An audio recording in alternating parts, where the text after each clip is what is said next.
वापस से आप सभी का स्वागत है एमपीजी के 2024 की एमसीक्यू सीरीज में। डेली हम इस सीरीज में 20 क्वेश्चंस को 20 एमसीक्यूज को डिस्कस करते हैं। तो चलिए आज के 20 एमसीक्यूज देखते हैं।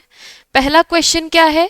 विवादास्पद नर्मदा सागर परियोजना यानी जो कंट्रोवर्शियल, जो आपकी कंट्रोवर्शियल नर्मदा सागर प्रोजेक्ट है, नर्मदा सागर प्रोजेक्ट, विवादास्पद नर्मदा सागर परियोजना के अंतर्गत नर्मदा सागर बांध आता है। यानी इस परियोजना के अंतर्गत, इस प्रोजेक्ट के अंदर कौन सा बांध आता है? नर्मदा सागर बांध यानी नर्मदा सागर डैम, जो कि खंडवा जिले में कहाँ निर्माणित है। यानी खंडवा जिले में ये बांध, ये डैम आपको कहाँ देखने को मिलेगा? क्या खंडवा जिले के पुनासा में, या नोहाटा में, या शाडोरा में, या फिर जत्तारा में? तो ये हमें देखने को मिलेगा खंडवा जिले के पुनासा में। कहाँ पर? खंडवा डिस्ट्रिक्ट के पुनासा में आपको जो नर्मदा सागर बांध है वो वहां पर ही बनाया गया, नर्मदा सागर डैम, खंडवा डिस्ट्रिक्ट के पुनासा तहसील में। और ये एक कंट्रोवर्शियल नर्मदा सागर परियोजना, एक आपकी विवादास्पद नर्मदा सागर परियोजना के अंतर्गत आती है। उसके बाद ये जो आपका ये जो डैम है नर्मदा सागर डैम, नर्मदा सागर बांध, इसको पुनासा बांध भी कहा जाता है। इसको पुनासा बांध यानी पुनासा डैम के नाम से भी जाना जाता है। और ये भारत का सबसे ऊंचा बांध है, भारत का सबसे ऊंचा बांध है। तो इसकी हाइट कितनी है, ऊंचाई कितनी है? 92 मीटर। ये लिख लीजिएगा, ये भारत का सबसे ऊंचा बांध है जिसकी हाइट है 92 मीटर। इसे पुनासा डैम भी कहते हैं, नर्मदा सागर डैम को। और ये जो नर्मदा सागर परियोजना है इसको इंदिरा सागर परियोजना भी कहा जाता है। इसे इंदिरा सागर प्रोजेक्ट, इंदिरा सागर परियोजना भी कहा जाता है। और ये बांध जो है किस नदी पर बनाया गया है? नर्मदा नदी पर। किस नदी पर बनाया गया है? नर्मदा नदी पर। तो जो विवादास्पद नर्मदा सागर परियोजना है, जो आपका नर्मदा सागर प्रोजेक्ट है, जिसे इंदिरा सागर प्रोजेक्ट भी कहते हैं, इसके अंतर्गत, इसके अंडर में नर्मदा सागर डैम आता है जिसे पुनासा बांध, पुनासा डैम भी कहते हैं। और ये बांध भारत का सबसे ऊंचा बांध है जिसकी हाइट है 92 मीटर। और ये कौन सी नदी पर है? तो ये है आपकी नर्मदा नदी पर। और कौन से जिले में आपको ये बांध देखने को मिलेगा? खंडवा जिले के पुनासा तहसील में। इसके बाद नेक्स्ट क्वेश्चन देखें। नेक्स्ट क्वेश्चन है, गोट मार का खेल कहां पर प्रचलित है? जो गोट मार का खेल है ये कहां पर प्रचलित है? क्या रीवा डिस्ट्रिक्ट में, भिंड में, छिंदवाड़ा में, या फिर धार में? तो गोट मार का खेल जो है ये आपका प्रचलित है छिंदवाड़ा डिस्ट्रिक्ट में। कहां पर? छिंदवाड़ा डिस्ट्रिक्ट में। तो ये खेल क्या होता है? तो वो देख लीजिए, पांडुरना, जो पांडुरना है, पांडुरना, और आपका सावर, सावर गांव, पांडुरना और सावर गांव, सावर विलेज, पांडुरना और सावर गांव, ये जो दोनों गांव है ये जाम नदी के बीच में। कौन सी नदी के बीच में है? जाम नदी के बीच में है। तो इस जाम नदी के दोनों साइड पर, दोनों छोर पर, एक साइड पर पांडुरना गांव के लोग खड़े होते हैं, दूसरी साइड पर सावर गांव के लोग खड़े होते हैं। और ये दोनों एक दूसरे पर पत्थर बरसाकर, स्टोन फेंक कर ये इस ट्रेडिशन को, इस परंपरा को आगे बढ़ाते हैं। तो जो गोट, इसी को ही गोटमार का खेल कहा जाता है। और कहाँ पर प्रचलित है? छिंदवाड़ा डिस्ट्रिक्ट में। कौन से गांव के? पांडुरना और सावर गांव के लोग जाम नदी के दोनों साइड खड़े होकर एक दूसरे पर पत्थर बरसाते और परंपरा को आगे बढ़ाते। यही क्या कहलाता है? गोटमार का खेल। इसके बाद देखिए, इसके बाद नेक्स्ट क्वेश्चन है, कालिदास समारोह कहाँ मनाया जाता है? कालिदास सेरेमनी, कालिदास सेरेमनी कहाँ ऑर्गेनाइज की जाती है, कहाँ आयोजित की जाती है? भोपाल में, ग्वालियर में, उज्जैन में, या फिर इंदौर में? तो कालिदास समारोह कहाँ आयोजित किया जाता है? उज्जैन जिले में, उज्जैन डिस्ट्रिक्ट में। और इसको प्रारंभ, स्टार्ट करने के पीछे मेन कंट्रीब्यूशन किसका था? तो वो थे राष्ट्रपति जो हमारे प्रेसिडेंट है राष्ट्रपति Shankar Dayal Sharma, Shankar Dayal Sharma. Main contribution, main योगदान देखेंगे कालिदास समारोह को प्रारंभ करने के पीछे इन्हीं का ही था। भारत के जो राष्ट्रपति जो प्रेसिडेंट है शंकर दयाल शर्मा, उनका आपको कंट्रीब्यूशन, योगदान देखने को मिलेगा। उसके बाद देखिए नेक्स्ट क्वेश्चन। नेक्स्ट क्वेश्चन है मध्य प्रदेश का यह क्रिकेटर, यानी मध्य प्रदेश का वो कौन सा क्रिकेटर है जिसने विदेश में टेस्ट मैच में शतक लगाने वाला पहला भारतीय था। यानी मध्य प्रदेश का वो क्रिकेटर जिसने फॉरेन कंट्री में यानी विदेश में टेस्ट मैच में पहला सेंचुरी, पहला शतक जड़ा है, और ये वहां पर पहले भारतीय बन गए थे। तो 1936 में इंग्लैंड में मध्य प्रदेश के वो खिलाड़ी जिसने वहां पर पहला टेस्ट मैच में पहला शतक, पहली सेंचुरी मारी थी, वो थे सैयद मुश्ताक अली। कौन थे? सैयद मुश्ताक अली, जिन्होंने 1936 में इंग्लैंड में टेस्ट मैच में इन्होंने पहली सेंचुरी, पहला शतक मारा था, और ये पहले भारतीय थे जिन्होंने वहां पर सेंचुरी, शतक लगाया था। और इनका संबंध मध्य प्रदेश के इंदौर जिले से है, इंदौर डिस्ट्रिक्ट से इनका संबंध है, सैयद मुश्ताक अली का। उसके बाद देखिए, उसके बाद नेक्स्ट क्वेश्चन देखिए।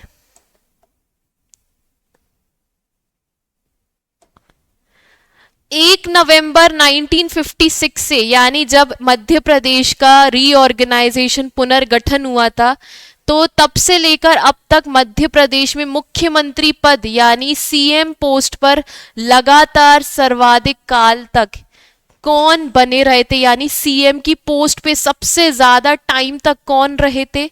दिग्विजय सिंह, रविशंकर शुक्ल, श्याम चरण शुक्ल या फिर प्रकाश चंद्र सेठी। तो जिनका टाइम पीरियड सबसे ज्यादा है वो है दिग्विजय सिंह। लगभग 10 साल तक, 10 इयर्स तक ये मध्य प्रदेश के सीएम रहे थे, और इन्हीं के ही टाइम पीरियड पर मध्य प्रदेश से छत्तीसगढ़ अलग हुआ था। मध्य प्रदेश से छत्तीसगढ़ अलग हुआ था। और कौन से नंबर का राज्य बना था छत्तीसगढ़? 26 नंबर का जो छत्तीसगढ़ है ये राज्य, स्टेट बना था। किसके टाइम पीरियड पर ये हुआ था? दिग्विजय सिंह जब मध्य प्रदेश के सीएम थे, मुख्यमंत्री थे, और लगभग 10 साल तक, 10 इयर्स तक ये मध्य प्रदेश के सीएम रहे हैं। उसके बाद नेक्स्ट क्वेश्चन देखें।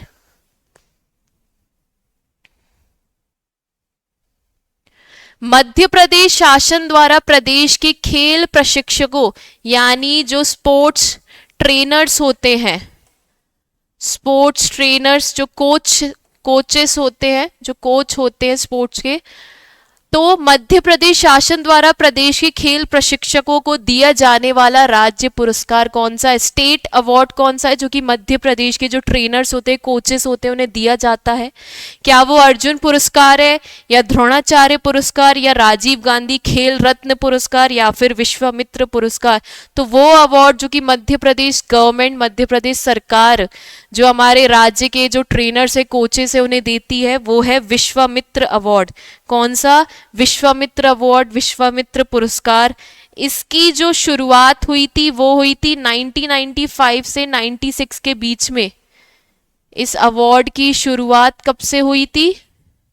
1995, 1996 में, लेकिन अधिकतर किताबों में आपको 1994 भी देखने को मिलेगा। अधिकतर किताबों में आपको 1994 भी देखने को मिलेगा, लेकिन जो इसकी स्थापना हुई थी वो 1995, 96 के बीच में ही हुई थी, लेकिन कई सारी किताबों में 1994 भी देखने को मिलेगा। और जो मध्य प्रदेश के जो ट्रेनर्स होते, कोचेस होते, उनको विश्वामित्र अवार्ड जो पुरस्कार है वो दिया जाता है। उसके अलावा ये जो अवार्ड है, देख लीजिए 2022 में किसे दिया गया था?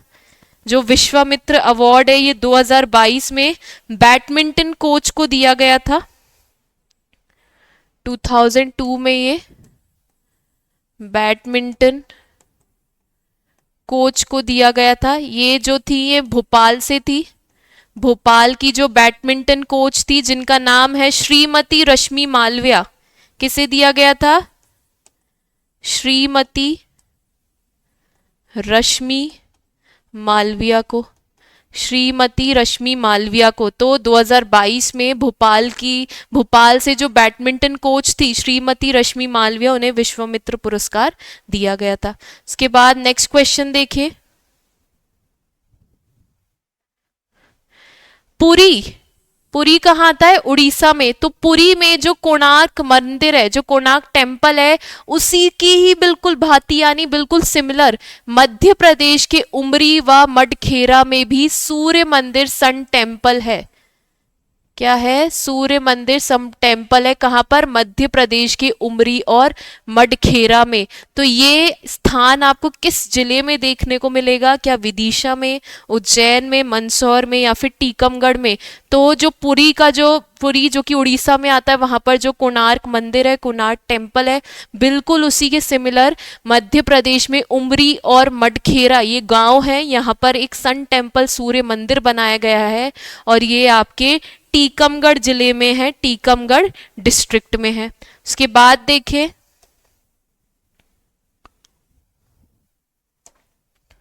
मध्य प्रदेश खेल प्राधिकरण का पदेन अध्यक्ष कौन होता है? यानी Madhya Pradesh sports authority, Madhya Pradesh sports authority खेल प्राधिकरण के एक्स ऑफिशियो चेयरमैन कौन होते हैं? एक्स ऑफिशियो चेयरमैन कौन होते हैं, यानी पदेन अध्यक्ष कौन होते हैं? क्या वो मुख्यमंत्री है, यानी जो भी एमपी का मुख्यमंत्री होगा, क्या वो इस अथॉरिटी का, इस प्राधिकरण का ऑटोमेटिकली चेयरमैन बन जाएगा? या फिर वो खेल मंत्री है, स्पोर्ट्स मिनिस्टर है, या फिर क्रिकेट संघ के अध्यक्ष या खेल सचिव, स्पोर्ट्स सेक्रेटरी? तो जो खेल मंत्री होंगे, जो स्पोर्ट्स मिनिस्टर होंगे, वो मध्य प्रदेश स्पोर्ट्स अथॉरिटी के एक्स ऑफिशियो चेयरमैन यानी पदेन अध्यक्ष होंगे। कौन? जो स्पोर्ट्स मिनिस्टर होंगे, खेल मंत्री होंगे, वो मध्य प्रदेश स्पोर्ट्स अथॉरिटी के एक्स ऑफिशियो चेयरमैन पदेन अध्यक्ष होंगे। और इस अथॉरिटी का गठन कब किया गया था? 2012 में, 2011 में। और इसका हेडक्वार्टर आपको कहाँ देखने को मिलेगा? मुख्यालय कहाँ देखने को मिलेगा? भोपाल के तात्या टोपे स्टेडियम में, भोपाल के तात्या टोपे स्टेडियम में आपको इसका हेडक्वार्टर, मुख्यालय देखने को मिलेगा। इसके बाद नेक्स्ट क्वेश्चन देखें, राज्य वित्त आयोग का वर्णन भारतीय संविधान के किस अनुच्छेद में? यानी state finance commission, state finance commission, ये स्टेट फाइनेंस कमीशन आपको इससे रिलेटेड जो आर्टिकल है इंडियन कॉन्स्टिट्यूशन में, आपको वो कौन सा आर्टिकल देखने को मिलेगा जिसमें स्टेट फाइनेंस कमीशन के बारे में बताया है? क्या वो आर्टिकल 243G है या 243H या फिर 243I या 243G? तो वो आर्टिकल है 243I। तो इंडियन कॉन्स्टिट्यूशन, भारतीय संविधान का अनुच्छेद 243I किससे रिलेटेड है? स्टेट फाइनेंस कमीशन, राज्य वित्त आयोग से। उसके बाद देखें, देश का पहला राज्य कौन सा है जिसने स्कूलों में खेल हेतु एक कालखंड अनिवार्य करा है? यानी स्कूल्स में एक पीरियड स्पोर्ट्स का यानी गेम्स का कंपलसरी होना चाहिए, गेम्स का कंपलसरी होना चाहिए। तो देश में ऐसा कौन सा पहला राज्य है जिसने स्कूल्स में, जब हम स्कूल जाते हैं हमारे जो पीरियड्स लगते हैं, सब्जेक्ट्स के जो पीरियड लगते हैं, अब उसमें एक स्पोर्ट्स का पीरियड यानी गेम्स का पीरियड भी अनिवार्य कंपलसरी होना चाहिए? तो वो राज्य है मध्य प्रदेश। मध्य प्रदेश के हर स्कूल में आपको एक स्पोर्ट्स का पीरियड कंपलसरी करना ही पड़ेगा। उसके बाद देखें,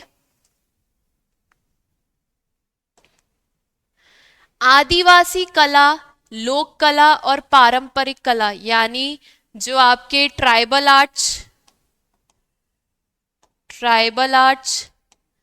फोक arts, tribal arts, folk arts और ट्रेडिशनल आर्ट्स।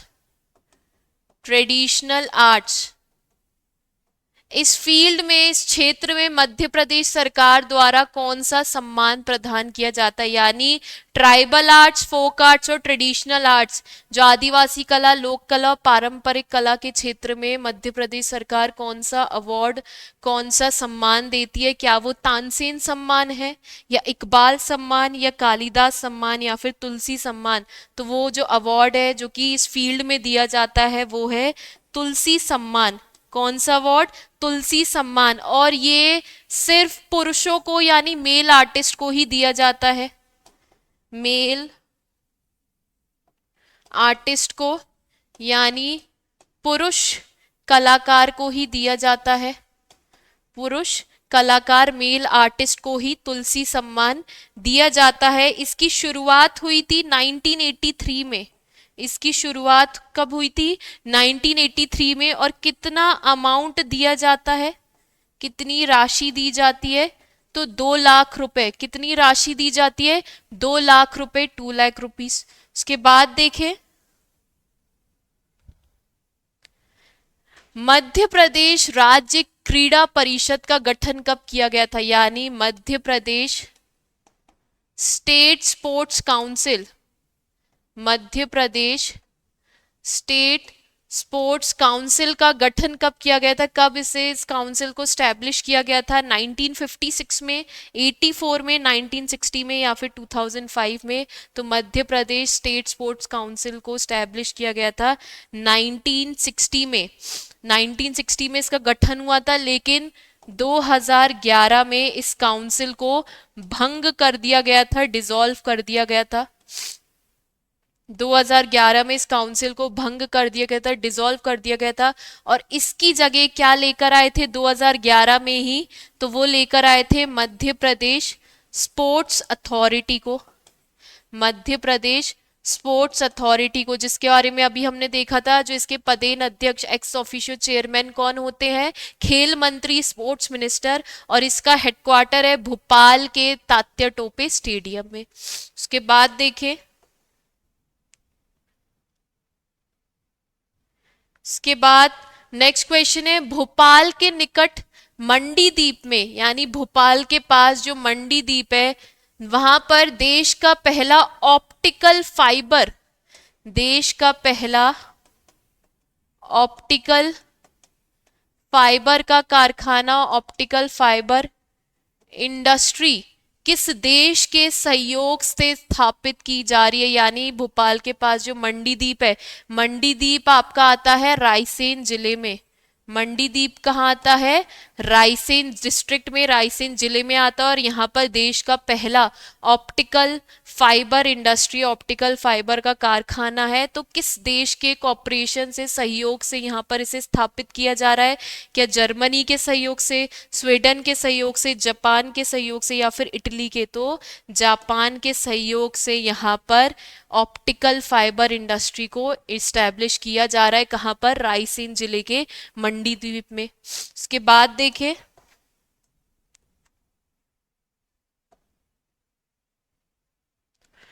अमिताभ विजयवर्गीय किस खेल से संबंधित है? जो अमिताभ विजयवर्गीय है ये किस स्पोर्ट से इनका संबंध देखने को मिलता है? हॉकी से, फुटबॉल से, क्रिकेट से, या फिर जो इन ये तीनों ऑप्शंस में से किसी से भी नहीं। तो अमिताभ विजयवर्गीय का संबंध है क्रिकेट से। अमिताभ विजयवर्गीय का संबंध किस स्पोर्ट से है? क्रिकेट से है। और इनका जन्म मध्य प्रदेश के, इनका जन्म मध्य प्रदेश के इंदौर डिस्ट्रिक्ट में, इंदौर जिले में हुआ था। इनका जन्म कहाँ हुआ था? मध्य प्रदेश के इंदौर डिस्ट्रिक्ट, इंदौर जिले में इनका जन्म हुआ था। इसके बाद देखिए,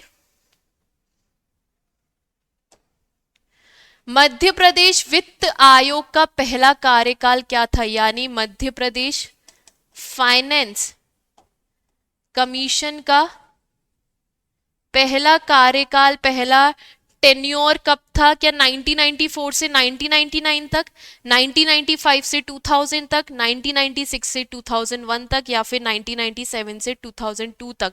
तो मध्य प्रदेश वित्त आयोग का पहला कार्यकाल था 1996 से 2001 तक। कब से कब तक? 1996 से 2001 तक ये पूरा कार्यकाल चला था। उसके बाद देखें,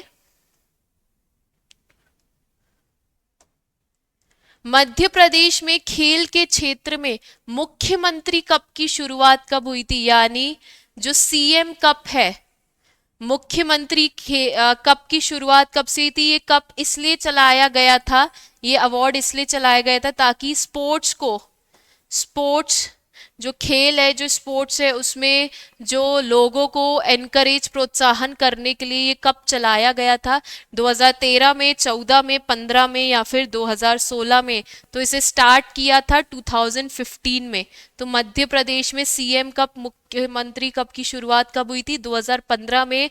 बेसिकली राज्य में जितने भी जो युवा है, जो यूथ है, उनको स्पोर्ट्स में प्रोत्साहन करने के लिए, एनकरेज करने के लिए इस अवार्ड को चलाया गया है।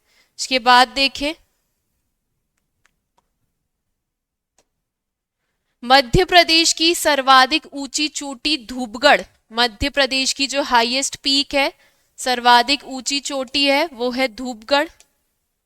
मध्य प्रदेश की हाईएस्ट पीक, सर्वाधिक ऊंची चोटी कौन सी? धूपगढ़, जिसकी हाइट है 1350 मीटर भी आपको लिखी दे सकती है, या फिर 1352 मीटर भी आप लिखी देख सकते हो। निम्नलिखित में से किस भाग में स्थित है, यानी किस पार्ट में स्थित है? क्या मध्य उच्च प्रदेश में, यानी सेंट्रल हाईलैंड्स में? मध्य उच्च प्रदेश में, सेंट्रल हाईलैंड्स में, रीवा पन्ना पठार, रीवा पन्ना प्लेट्यू में, सतपुड़ा मेकाल श्रेणी, सतपुड़ा मेकाल रेंज में, या फिर पूर्वी पठार, ईस्टर्न प्लेट्यू में? तो मध्य प्रदेश की जो सर्वाधिक ऊंची चोटी है धूपगढ़, ये आपको किस पार्ट में देखने को मिलेगी? तो ये आपको देखने को मिलेगी सतपुड़ा मेकाल श्रेणी में। कहां पर? सतपुड़ा मेकाल श्रेणी में ये आपको देखने को मिलेगी। और धूपगढ़ की हाइट कितनी है? 1350 मीटर भी लिखा आ सकता है, 1352 मीटर भी लिखा आ सकता है।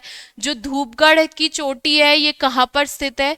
ये होशंगाबाद के पचमढ़ी जिले में, होशंगाबाद के पचमढ़ी में आपको ये देखने को मिलेगी।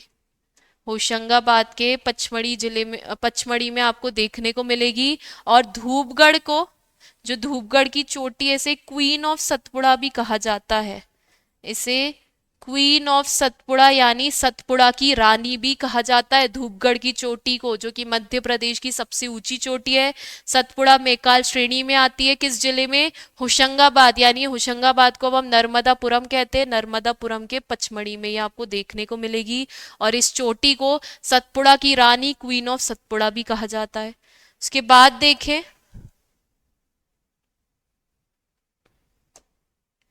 मध्य प्रदेश में खेलों को बढ़ावा देने हेतु विधायक कप की शुरुआत कब की गई थी? अभी हमने देखा सीएम कप भी चलाया गया था स्पोर्ट्स को बढ़ावा देने के लिए, प्रोत्साहन के लिए। अब विधायक कप की शुरुआत कब से की गई थी? 15 जनवरी 2016 में, 5 जनवरी 2017 में, 29 अगस्त 2017 में, या फिर 1 नवंबर 2016 में। तो विधायक कप शुरू किया गया था 5 जनवरी 2017 में।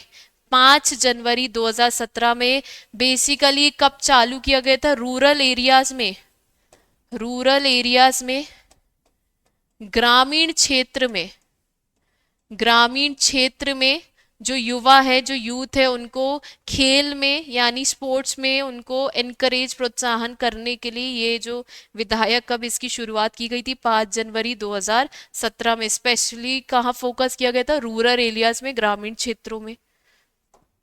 इसके बाद देखें, मध्य प्रदेश में चंबल नदी का उद्गम स्थल जानापाव है। जो चंबल नदी है उसका ओरिजिन कहाँ से होता है? जानापाव पहाड़ी से।